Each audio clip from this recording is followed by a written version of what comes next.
Okay, you know Roald Dahl. When you hear that name, you probably instantly picture the BFG peering into a window, or maybe that terrible hulking figure of Miss Trunchbull, demanding a child be flung across a courtyard. Right. You might have grown up reading Matilda, or maybe like me, secretly wishing you could move objects with your mind. Or maybe you just dipped your toe into the marvelous, mischievous world of Charlie and the Chocolate Factory.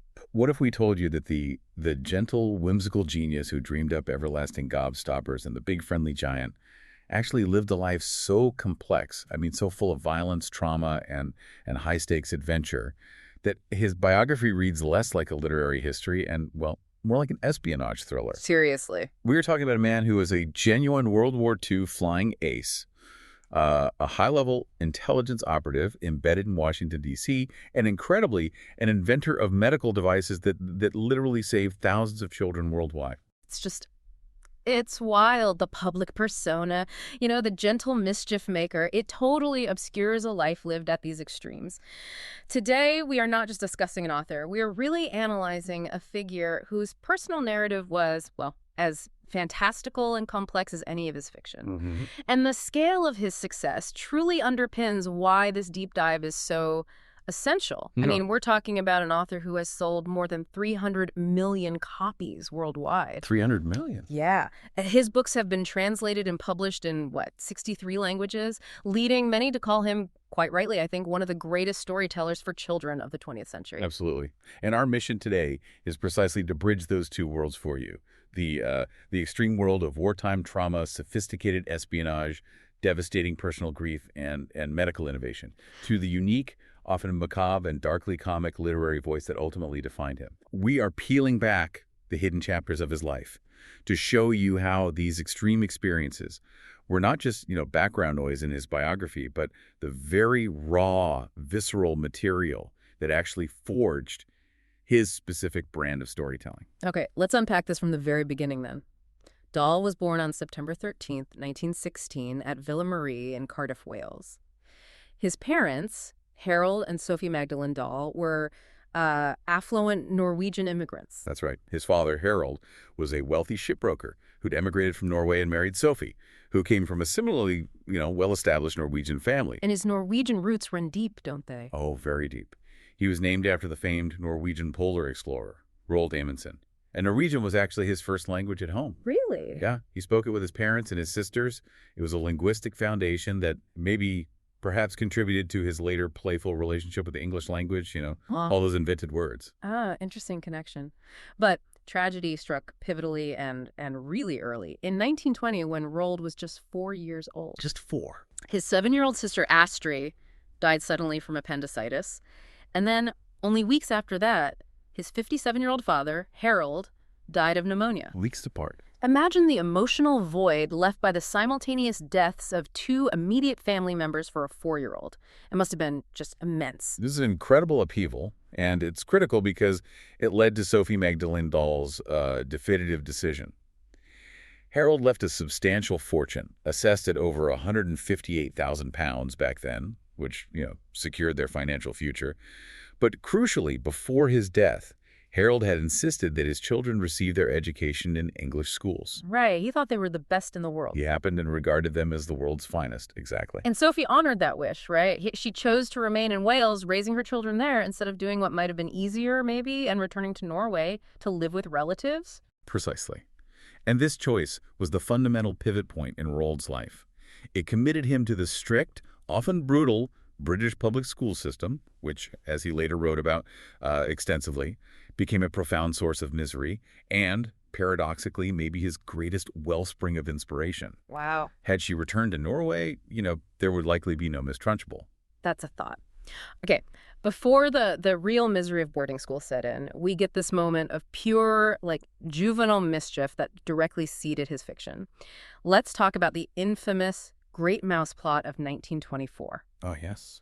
At age 8, Dahl and 4 of his friends decided to take revenge on the local sweet shop owner, a woman named Mrs. Pratchett, whom they considered mean and loathsome for her perpetual grimness. Which is just such a dull description, isn't it? Mean and loathsome. Totally. So they engineered what was, for a group of 8-year-olds, a truly elaborate prank, putting a dead mouse into a jar of gobstoppers. Oh, my goodness.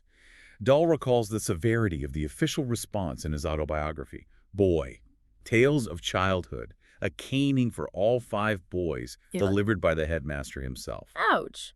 But the literary payoff, as you pointed out, was invaluable.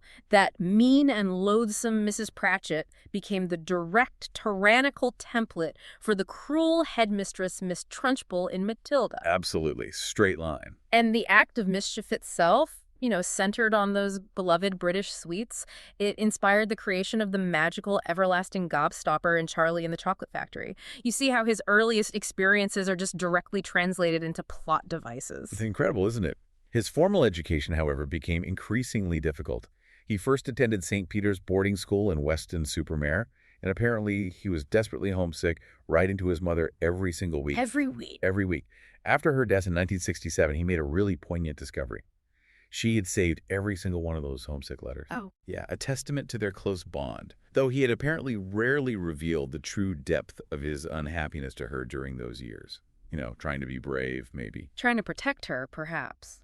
The real trauma, though, the violence that truly fueled the darker elements of his work, seems to have taken place at Repton School in Derbyshire from 1929 to 1934. Yes. Repton. He described the environment as characterized by pervasive ritual cruelty, hazing by older boys, and frequent severe beatings administered by the masters. Biographers universally highlight that these violent experiences became, central to his adult identity and worldview. Yeah, this is a foundational element for analyzing his fiction, absolutely. These brutal experiences fueled Dahl's persistent, lifelong hatred of cruelty and specifically corporal punishment. This hatred became the defining psychological characteristic of virtually every adult villain in his children's books. He documented being appalled that masters and senior boys were allowed, quote, literally to wound other boys, and sometimes quite severely, without any fear and consequence. He famously said, I couldn't get over it, I never have got over it, and you can draw a straight line from that emotional scar to the tyranny of Miss Trunchbull, who just loves punishing children, or the absolute wickedness of the Grand High Witch, who views children not as humans, but as something. Revolting, yes. Exactly. And there's that compelling, almost apocryphal anecdote about a specific caning incident involving his friend Michael, which Dahl originally attributed to the then headmaster, Geoffrey Fisher. Who later became the Archbishop of Canterbury. The very same. Dahl viewed the brutality of that specific caning as stemming from the headmaster's inherent enmity towards children, an attitude he perfectly projected onto the Grand High Witch later on. Now, what's interesting is the historical confusion around that specific event, isn't there? That's right. Historical records suggest the caning incident that left the deepest psychological mark may have actually occurred under Fisher's successor, J.T. Christie. However, for Dahl, the specific perpetrator was perhaps less important than the psychological impact. Right, the feeling of injustice. Exactly. That incident caused him profound disillusionment, causing him to doubt the sincerity of religion and organized faith itself, long before his later spiritual crisis related to his daughter's death. It planted a seed of doubt early on. But Repton wasn't entirely grim, thankfully. It provided the ultimate fantasy catalyst for his future career, didn't it? Yes. The chocolate. The Cadbury Chocolate Company, which was nearby, occasionally sent boxes of new chocolate bars to the school for the pupils to test and offer feedback. Imagine that, being a schoolboy getting free Cadbury chocolate to test. Think about that. Free chocolate, testing new inventions, being asked for your opinion by a major company for a kid. This exposure inspired Dahl's early daydream, the fantasy of inventing a new, perfect chocolate bar that would win the praise of Mr. Cadbury himself. And that became the genuine genesis of Charlie and the Chocolate Factory. Absolutely. And his obsession with treats, sweets, and maybe most importantly, the magic of culinary invention throughout his career. It started right there. Amazing. So after finishing school, Dahl firmly decided against university. Yep, no uniform. In 1934, he sought adventure instead. He crossed the Atlantic and hiked through Newfoundland. Then he joined the Shell Petroleum Company, training in the UK for 4 years before being assigned to the British colony of Tanganyika, which is now modern-day Tanzania. And this period gave him his first real taste of exotic isolation and responsibility. He vividly describes this life in his autobiography, Going Solo. He was the youngest and most junior of only 3 young Englishmen running the entire Shell operation in that huge territory, a vast area requiring real logistical ingenuity. And he lived in a kind of colonial luxury, right? In the shell house outside Dar es Salaam, complete with a cook and personal servants. But his assignments took him across the territory, often alone, supplying oil to remote customers. And it was here he encountered truly dangerous wildlife, like black mamba snakes and lions. These experiences of exotic adventure really completed the first phase of the storyteller's training, you could say. Remote observation and high-stakes survival. So when the war in Europe began in August 1939, Dahl immediately transitioned into military service. He was commissioned as a lieutenant in the King's African Rifles, commanding a platoon of Askari men. Right, leveraging his experience there. Exactly. By November 1939, he joined the Royal Air Force, the RAF, as an aircraftman with the service number 774022. He completed initial training in Nairobi before moving on to advanced flight training in Iraq. And here is where the reality of war just hits hard. The source material says only 3 of the 16 men he started flight training with ultimately survived the conflict. Only 3 out of 16. It's a sobering statistic, isn't it? It really defines the atmosphere of, well, existential risk he was living under. He was commissioned as a pilot officer in August 1940, ready for active duty. His initial combat posting, however, started not with some dramatic dogfight, but with a horrifying, almost bureaucratic accident. Yeah, it's quite something. He was assigned to No. 80 Squadron RAF, Flying Gloucester Gladiators. And it's important to understand why this matters. The Gladiator was the last biplane fighter aircraft used by the RAF. A biplane in World War II. Yeah, already obsolete by the time WWII started. It was slow, lightly armed, and dangerously exposed when facing modern German fighters like the Messerschmitt Bf 109. Okay, so on September 19th, 1940, flying these outdated biplanes, he and another pilot were ordered to fly their Gladiators from Egypt to a forward airstrip in Libya. This is where the error occurred. They just couldn't find the airstrip. They were running dangerously low on fuel, and night was descending fast over the desert. Dahl was forced to attempt a landing in the Libyan desert, specifically, in what turned out to be no man's land between the Allied and Italian forces. Oh, no. The undercarriage of his Gladiator struck a boulder, the aircraft crashed violently, and he suffered life-threatening injuries. A fractured skull, a severely smashed nose, and temporary blindness due to massive swelling of the brain. It lasted 6 weeks. 6 weeks blind. And he managed to drag himself from the wreckage before losing consciousness, right? He did. An RAF inquiry later confirmed that the entire catastrophe was basically due to being sent to the wrong location. A fatal governmental bureaucratic error that caused him severe personal cost. That experience must have just permanently colored his view of authority and competence, surely. Absolutely. You see that distrust throughout his work. And the experience of the crash itself, the injuries, had profound psychological and creative implications. Dahl himself later came to believe that the monumental bash on the head he sustained had actually caused his creative genius to emerge. He really thought that. He theorized that the head trauma had essentially turned a promising oil executive with no literary talents into the best-selling author he became. Wow.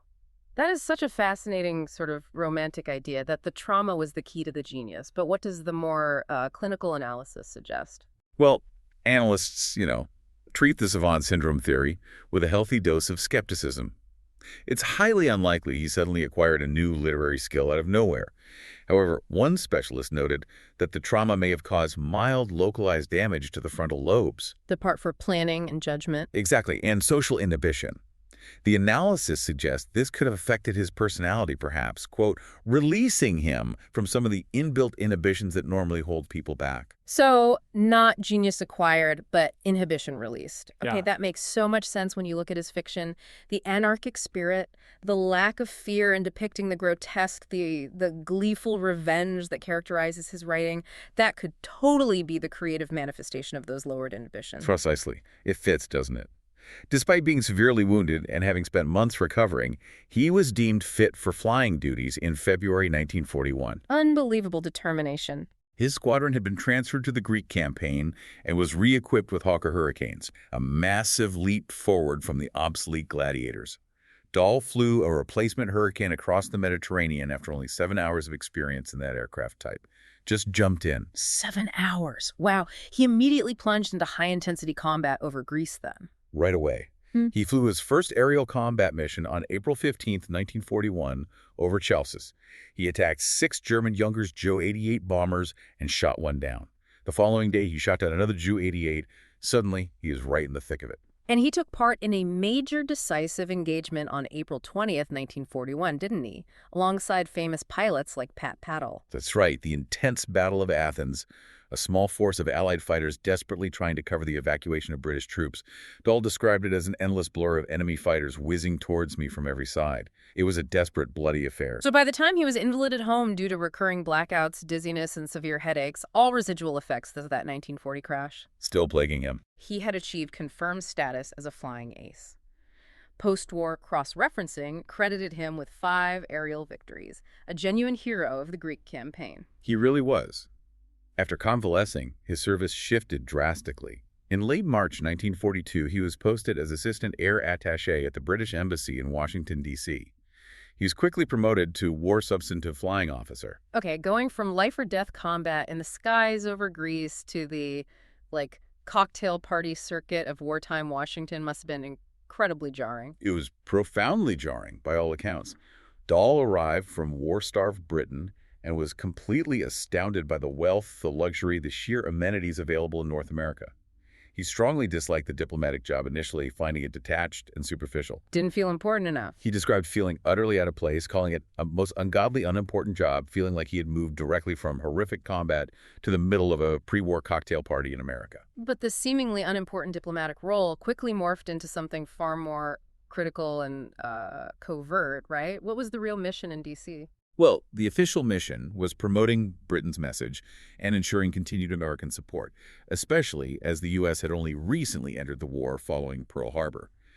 They needed to combat the powerful isolationist movement known as America First, which still had significant influence. So it required soft power, intelligence gathering. Exactly. And this is where the intelligence work really comes in. He wasn't just schmoozing diplomats. He was actively working for aspiring. Aspiring! Seriously? Absolutely. He was recruited into the inner circle of the Canadian spy master William Stevenson, codenamed Intrepid. Stevenson ran the British Security Coordination, or BSC, which was effectively the intelligence and propaganda arm of MI6, operating out of New York and Washington. Wait, so the man who gave us the witches was essentially working for MI6 alongside the future author of James Bond. What was that environment like? It was apparently a very close-knit, elite, and rather glamorous circle of operatives. Dahl supplied intelligence directly to Prime Minister Winston Churchill himself. No way. Yeah. His specific job, often conducted in social settings, was to gauge the political atmosphere and keep Churchill updated on what was in the old boy's mind, the old boy being Franklin D. Roosevelt. Wow. He worked directly alongside Ian Fleming, who was a naval intelligence officer at the time, and David Ogilvy, the future advertising titan. They were all part of this British intelligence network in the U.S. It's incredible to connect his later fiction, often involving highly secret plots and powerful figures manipulating events, to his real-life job navigating this high-stakes political landscape. It adds another layer. It really does. And it was during this time that the writing opportunity materialized almost by accident. He met the noted British novelist C.S. Forester, who was writing propaganda for the Allied cause.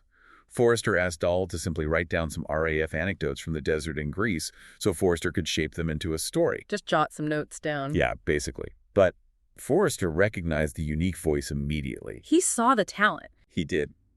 After reading what Dahl had produced, Forster declared that he would publish it exactly as Dahl had written it. The piece, originally titled A Piece of Cake, detailed his crash. It was bought by the Saturday Evening Post for $1,000. Which is like, what, $19,000 today? Decent first sale? Not bad at all. The magazine renamed it the more dramatic Shot Down over Libya, even though technically he hadn't been shot down. This event marks his true accidental beginning as a professional writer. But he didn't always play by the diplomatic rules, though, did he? He reportedly got into trouble with embassy officials and was supposedly sent back to Britain for misconduct at one point. That's a story, yeah. But his importance to Stevenson's operation, to Intrepid, was apparently so high that it was immediately overridden. Stevenson sent him straight back to Washington, along with an effective promotion to the rank of wing commander. Wow, so he was valuable. Very valuable. He left the RAF finally in August 1946, deemed permanently unfit for further service due to the severe lingering effects of his 1940 injuries, holding the substantive rank of squadron leader. He completed the transformation, fighter ace to intelligence officer to now budding writer. After the war, Dahl's life continued its tumultuous path, didn't it? Swinging between profound professional success and just devastating personal crises. In 1953, he married the American actress Patricia Neal. That's right. A marriage that lasted 3 decades and produced 5 children: Olivia, Tessa, Theo, Ophelia, and Lucy. And it's a nice detail that his granddaughter, Sophie Dahl, the author and former model, is the Sophie after whom the title character in the BFG is named. It is lovely, yeah. But happiness was, sadly, frequently interrupted by crisis. A terrible event in 1960 led directly to an extraordinary moment of medical innovation that few people actually know about. This is the story about his son, Theo. Yes. Their 4-month-old son, Theo, was severely injured when his baby carriage was struck by a taxicab in New York City. Oh, awful. And Theo suffered from severe hydrocephalus, often called water on the brain, as a result of the accident. That's right. The condition is caused by an abnormal buildup of cerebrospinal fluid, and it often requires a shunt to drain the excess fluid and relieve pressure. But at the time, the existing shunts used to treat hydrocephalus were prone to mechanical failures. They kept blocking up. Exactly. Blockages and pressure problems, requiring repeated, dangerous operations on infants. Rather than passively accept the limitations of the existing medical equipment and the risks to his son, Dahl, well, he threw himself completely into solving the mechanical problem. He just decided he'd fix it. Basically. He collaborated with 2 experts, Stanley Wade, a hydraulic engineer specializing in miniature machinery, and Kenneth Till, a London neurosurgeon. Together, they invented a revolutionary device known as the Wade-Dahl-Till valve, or WDT valve. The Wade-Dahl-Till. The innovation of the WDT valve was critical. Previous devices often relied on rigid tubes or simplistic pressure relief. The WDT was designed with a much more effective, non-blocking mechanism. Essentially, a sophisticated shunt that managed fluid flow more dynamically using 2 tiny discs. How did it work? Well, when the fluid pressure became too high, the discs separated to allow the fluid to drain safely into the abdomen where it was absorbed.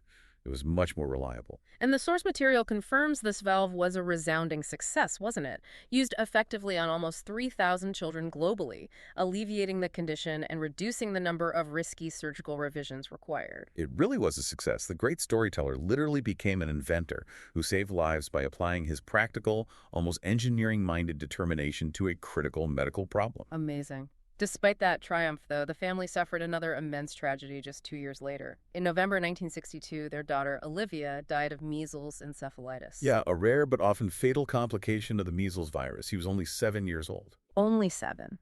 Dahl recalled being left limp with despair, suffering an agonizing guilt that he had been powerless to help her, despite having just helped invent a life-saving device for his son. That contrast.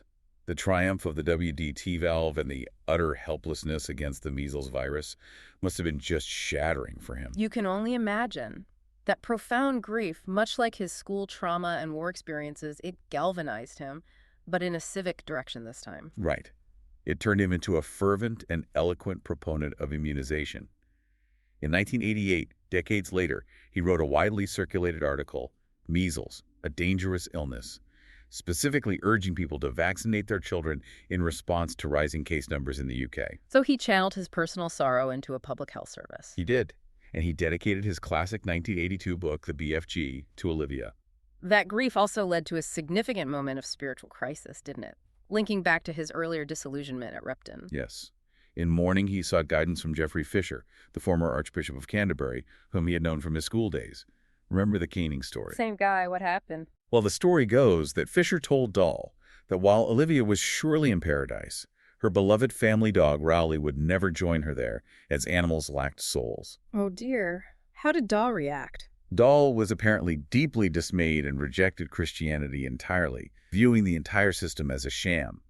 He questioned if this great and famous churchman really knew what he was talking about and whether he knew anything at all about God or heaven. Wow. So the loss of his daughter caused him to reject established religious authority, much like school trauma led him to reject educational authority earlier. It seems that way, yes. Yeah. Another pillar knocked down by personal experience. Then, just 3 years later, in 1965, his wife, Patricia Neal, suffered 3 burst cerebral aneurysms while pregnant with their youngest child, Lucy. Another crisis.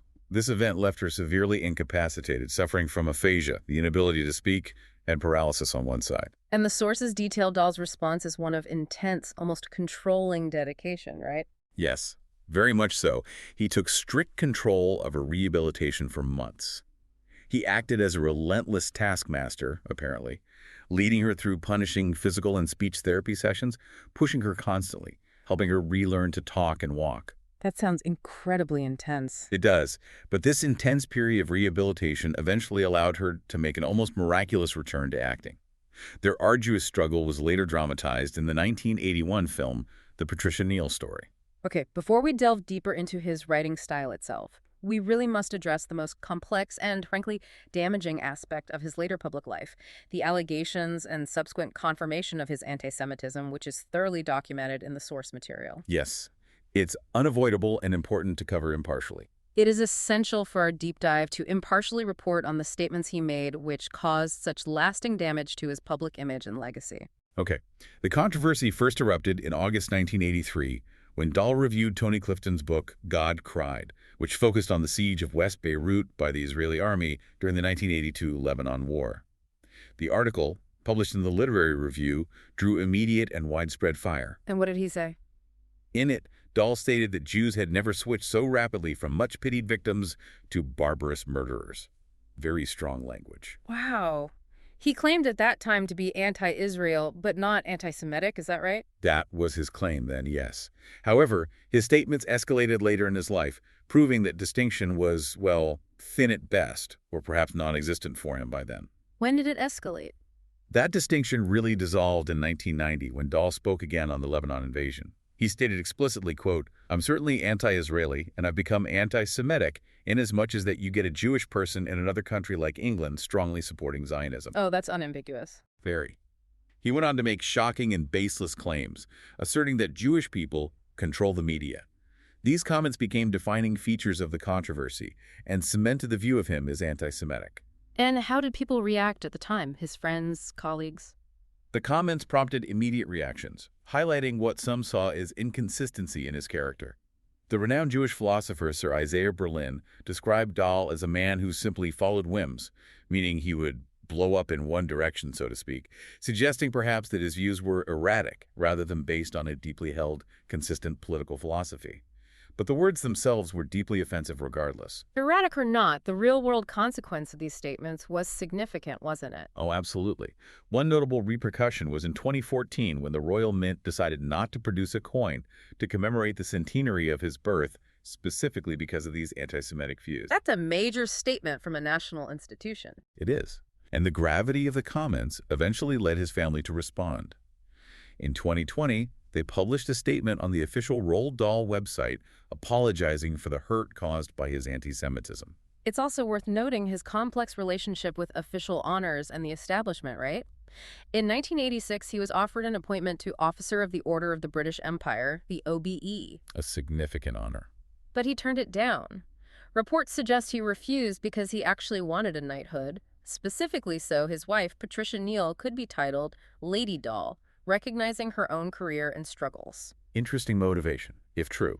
Despite his controversies and rejections of official honors, though, his charitable efforts were notable in the final years of his life, specifically around dyslexia awareness. Ah, yes, the Vicar of Nibbleswick. Exactly. In 1990, he assisted the British Dyslexia Association's awareness campaign, writing one of his final books, The Vicar of Nibbleswick.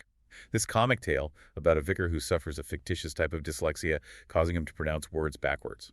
Well, he had all its rights donated entirely to the Dyslexia Institute in London. So, demonstrating a consistent impulse toward philanthropy, even late in life, alongside all the complexity. Yes, that seems fair to say. A very complicated figure. Moving back to his literary output, it's really vital to appreciate that Dahl maintained a highly successful dual career simultaneously. He wasn't just writing for children. He was also renowned for his macabre adult short stories. Right, those really dark ones. Celebrated for their unique blend of black humor, psychological suspense, and most importantly, perhaps, their shocking, often morally ambiguous plot twists. Those collections like Kiss Kiss and Tales of the Unexpected, they really cemented his reputation as a master of the concise, dark twist ending. He was highly regarded even by the crime and mystery community, wasn't he? Receiving 3 Edgar Awards from the Mystery Writers of America for his adult work. That's right, 3 Edgar Awards. Pretty impressive.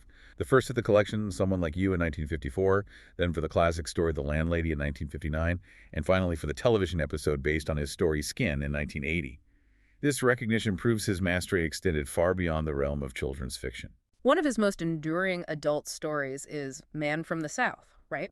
Sometimes called The Smoker. That's a true classic of suspense fiction. Oh, absolutely. The story, set in Jamaica, concerns an elderly man who makes this high-stakes, almost unthinkable wager with a younger visitor, involving the visitor's fingers and a Cadillac. It's chilling. What defines that story, and much of his adult fiction, is the slow, agonizing buildup of tension and the moral ambiguity of the characters, culminating in a sudden, shocking reversal or revelation. It's been adapted multiple times, including that famous 1960 episode of Alfred Hitchcock Presents, starring Steve McQueen and Peter Lorre. Oh, yeah, I've seen that one. And later adapted into Quentin Tarantino's segment of the film Four Rooms.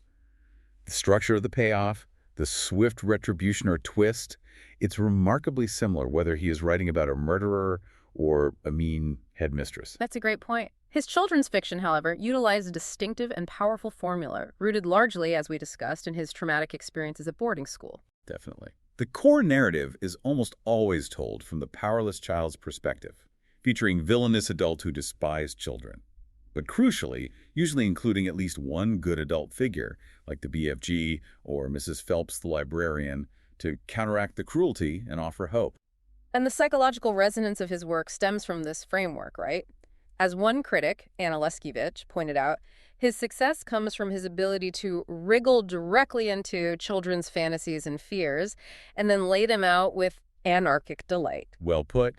His books are essentially protests against unfairness, which is why the adult villains are drawn in such terrifying hyperbolic detail, only to be brought tumbling down by some form of retributive, often bizarre justice. In 2007, a TV special distilled his creative methods into what they called Roald Dahl's revolting rulebook, outlining 8 rules he seemed to follow in his craft. Maybe if we explore these, you can see how his life directly translated into his art. Okay, sounds good. Oh. Let's break down a few of the core rules. Rule number 1, just add chocolate. Obviously. A clear nod back to his Cadbury testing days at Repton, elevating sweets from just a treat to a source of pure, liberating fantasy.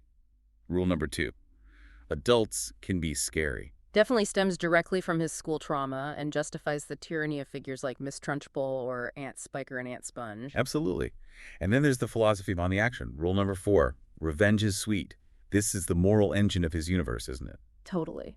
Think of Matilda using her telekinesis to enact justice on the terrifying adults in her life. Or George in George's Marvelous Medicine. Right. Rule number 5, keep a wicked sense of humor, which allows him to juxtapose the truly grotesque with moments of laugh-out-loud absurdity, easing the intensity for young readers. And we mustn't forget rule number 6, pick perfect pictures. Ah, Quentin Blake. Referencing his long and incredibly successful collaboration with illustrator Quentin Blake, whose loose, energetic style perfectly mirrored Dahl's anarchic tone. They were a perfect match. They really were. And rule number 8, food is fun. It's either a source of pure joy, like the chocolate factory, or sometimes horror, like the Trunchbull's gargantuan cake punishment. Ugh, that cake scene. If we look closely at those archetypes, the good adult figures, like the big friendly giant, are essential for establishing that warm underlying sentiment, as you said.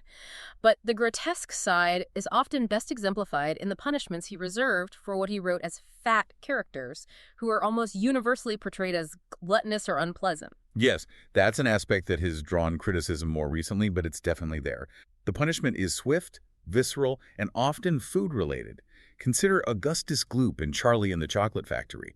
He ignores every warning about his gluttony, falls into the chocolate river, and gets sucked up a pipe, nearly turned into fudge. Or the scene in Matilda where Bruce Bogtrotter, the boy who steals cake, is forced to eat an entire gigantic chocolate cake by Miss Trunchbull. A truly monstrous cake. Only for her to smash the plate over his head once he somehow succeeds in the impossible task. It's pure humiliation and excess. Or think of Aunt Sponge in James and the Giant Peach, who is described as enormous and unpleasant. Her punishment is environmental. She is just flattened to death by the enormous peach itself. These are not subtle punishments, are they? They are symbolic, almost ancient reactions against tyranny, gluttony, and unchecked authority. Exactly. But the storytelling power is equally found in his language itself. Dahl was a master inventor of words, becoming a genuine, if unofficial, lexicographer. He invented over 500 new words, apparently. 500, many of which are now recognizable terms within the canon of children's literature, like Oompa Loompa or whiz-popping. And the linguistic mechanics behind this invention are fascinating. He didn't just invent words from thin air. He usually built them on familiar sounds, using onomatopoeia, playing with sounds, and humorously combining existing words, often swapping letters around, like gobblefunk. So this technique means the words are immediately intelligible to a child, even if they aren't explicitly defined in the text. They sound like what they mean. Exactly. The lexicographer Susan Rennie noted that words like scrumdiddlyumptious, meaning utterly delicious food, is an example of a Dahl word that has actually escaped his world and entered common usage. Think also of fizzlecrump or snozcumber. They use familiar consonants and sounds to convey something humorous and physical or just plain disgusting. He clearly loved playing with language. And where did all this genius happen? He did not write in some grand study lined with leather-bound books, did he? Not at all. He wrote in a traditional Romanical vardo, a kind of old gypsy caravan, set up in the garden of his home, Gypsy House, in Great Missenden. A caravan in the garden. He modeled this unique writing room after the peaceful, isolated shed used by the poet Dylan Thomas. Dahl considered Thomas the greatest poet of our time, apparently, and clearly sought to replicate that sense of isolated creative concentration. And that Vardo, that caravan, later became central to the plot of his book, Danny, the Champion of the World, didn't it? It did indeed. Art imitating life, or his writing space anyway. As we touched on earlier, his relationship with the adaptation of his work was highly strained sometimes, particularly concerning the 1971 film Willy Wonka and the Chocolate Factory. Ah, yes, the Gene Wilder one. Although he contributed to the script, he ultimately disowned the final product. His disappointment was legendary. He was reportedly infuriated because he felt the film placed too much emphasis on Willy Wonka, portrayed brilliantly but perhaps dominantly by Gene Wilder, and too little on Charlie, who was the true protagonist of the book for Dahl. And he hated the changes to the plot. Furthermore, yes, he was genuinely infuriated by plot deviations made by the screenwriter David Seltzer. His anger over this film deviation led directly to his refusal to allow any further major versions of the book to be made during his lifetime. He was very protective. This proprietary attitude brings us directly to the recent, highly public debate about text revisions, doesn't it? In 2023, Puffin Books published new editions that incorporated hundreds of changes advised by sensitivity readers. That caused quite a stir. The stated goal was to remove potentially offensive language, such as changing the word fat to enormous when describing certain characters, removing words like crazy and mad, and making language gender neutral where possible. This move met with immediate and widespread criticism across the literary world. Several public figures, including Salman Rushdie, called it absurd censorship and a mutilation of the original text. And the historical irony here is profound, isn't it? The source material indicates that Dahl, when he was alive, had threatened publishers with a crocodile if they ever dared to change so much as a comma of his words. He was fiercely protective of his text. The backlash forced a partial retreat by the publisher Puffin. They subsequently announced they would release an unedited selection of the books as the Roald Dahl Classic Collection, acknowledging the importance of keeping the classic original text in print despite the sensitivity concerns. So the debate perfectly highlighted how fiercely protective readers are of the original anarchy and, well, the subversive voice of Dahl, warts and all. It really did. Nonetheless, his enduring influence is just unquestionable. Director Tim Burton cited Dahl as a major influence for his ability to mix light and darkness, and for his politically incorrect humor the kids get, which resonates strongly with his own dark Gothic style. You can definitely see the connection there. Even contemporary literary giants acknowledge his legacy. J.K. Rowling, creator of the Harry Potter series, acknowledged his influence, and critics noted the striking similarities between Dahl's wicked guardians like Aunt Sponge and Aunt Spiker, or Mr. and Mrs. Twit, and her own depiction of the Dursley family. That comparison is often made, yeah. And the commercial influence has only solidified in the digital age. In 2021, Netflix acquired the entire Roald Dahl story company in a deal worth more than $500 million. £500 million. Confirming his position as a global cultural giant. His work is still being remade, reinterpreted, and celebrated everywhere, proving that his unique blend of mayhem and morality remains essential reading for generations. Roald Dahl died on November 23, 1990, at the age of 74 from myelodysplastic syndrome, which is a rare cancer of the blood, in Oxford. And even his final arrangements were completely characteristic of the unique, eccentric spirit of the man.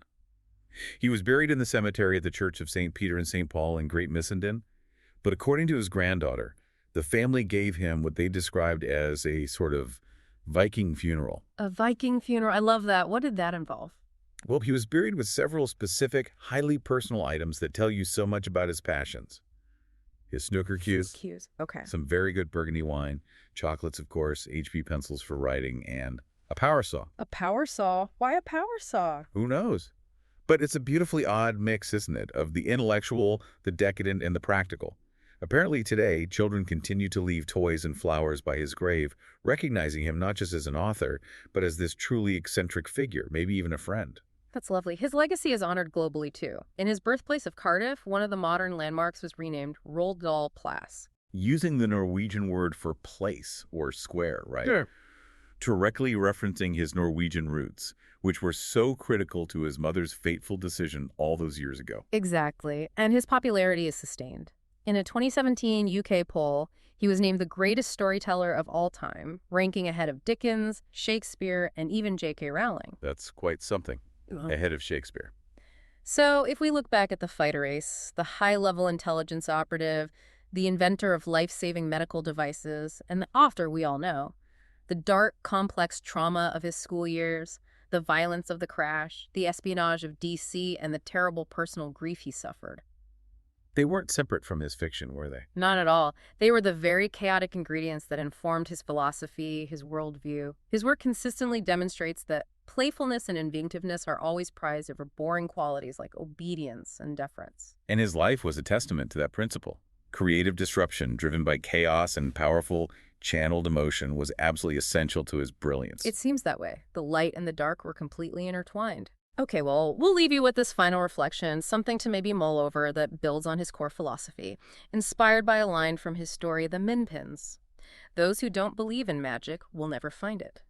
Considering the extremes of Roald Dahl's life, the intense violence he witnessed and experienced, the profound loss he endured, and the sheer audacity of his imagination, we have to wonder how much of his own life's specific disruptive chaos was actually necessary to unlock the specific mischievous magic that he taught all of us to celebrate in the pages of his books.